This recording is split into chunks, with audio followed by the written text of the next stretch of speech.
আজি আমি কথা পাতিম অসমৰ এজনী ডাংকাটিৰ বিষয়ে।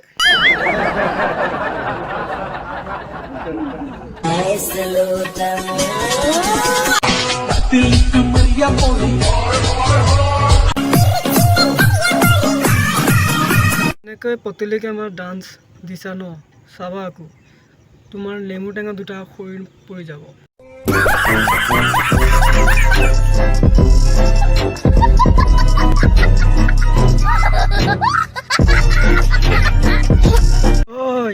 Hello guys, কি খবৰ? শুনিছনে নাই? কি? আৰু হেৰিটো কৰি আছ তই? কি হল? ভিডিও বনাইছো দেখা নাই নেকি? বাৰে বাৰে মাতি থাকা যে। ভিডিও এটা ভালকে বনাব নিদি। একেবাৰে বলিউডৰ চিনেমাহে এখন বনাই আছে। হেল্ল' গাইজ, যদি ভিডিঅ'টো চাই অলপো ভাল পালে ন, লাইক আৰু শ্বেয়াৰ কৰিবলৈ নাপাহৰিব।